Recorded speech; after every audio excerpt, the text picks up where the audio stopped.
sommes dimanche matin 8 mars. Il fait un maudit temps de cul. Je vais quand même faire une petite visite qui me paraît intéressante sur le passage du Gouas. Donc là c'est la ville de Beauvoir-sur-Mer. C'est de là que part la route submersible. À 480 mètres, prenez le rond-point, la troisième sortie. Et voilà, c'est cette route là qui mène au Gouas. Donc là on signale bien que la chaussée est submersible en plusieurs langues, donc les accidents c'est toujours les imprudents. Donc c'est encore précisé que c'est praticable uniquement à la période de basse mer. Donc là j'arrive sur le panneau indicateur.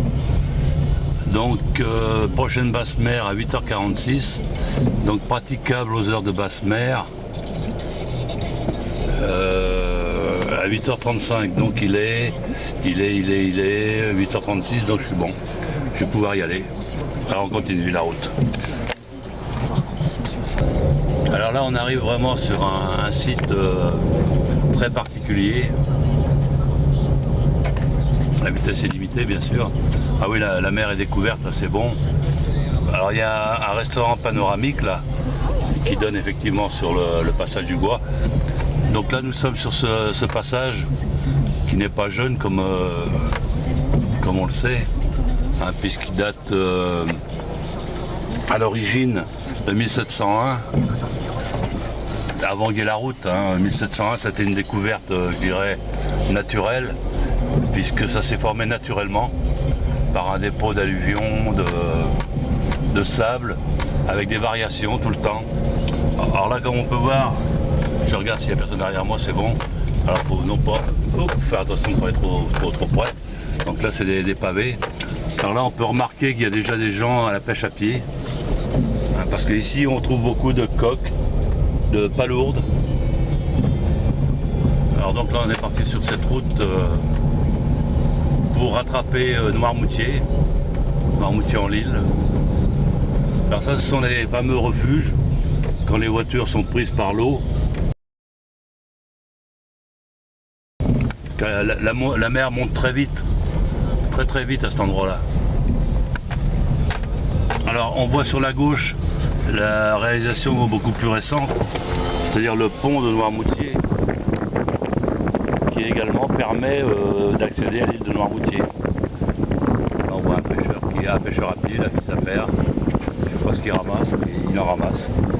Et là devant on a un tracteur, ça doit être un ostréiculteur je présume. Oh oui, c'est même certain. À moins que ce soit un ramasseur de patates. Je vais me serrer un petit peu. Alors la mer est très dégagée au plus loin.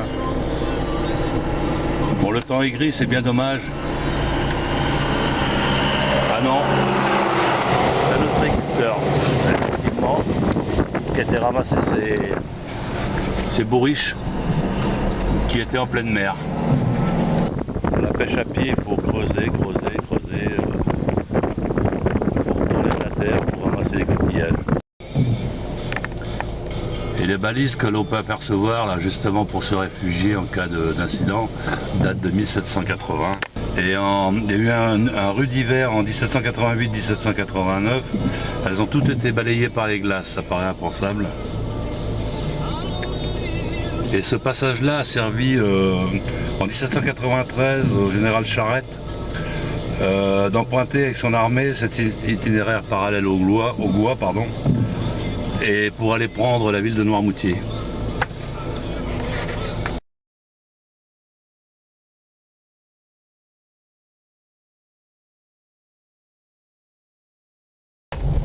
Là je me retrouve sur les pavés, donc ça bouge un petit peu, beaucoup même. Je vois un char qui arrive en face là. Alors toujours des pêcheurs à pied qui sont stationnés là sur le sable, qui heureusement est assez dur.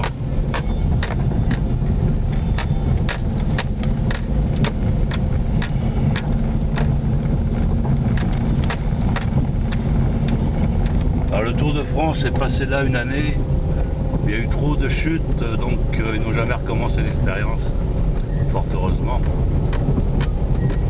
Alors on commence à percevoir Noirmoutier.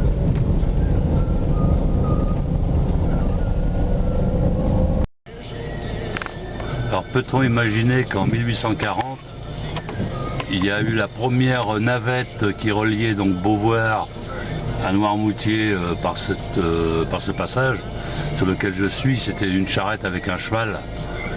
C'est super. Donc voilà, nous sommes presque à l'extrémité, c'est-à-dire côté Noirmoutier. Nous venons d'effectuer 4 km 150 exactement. C'est assez génial. Là, on arrive à la sortie.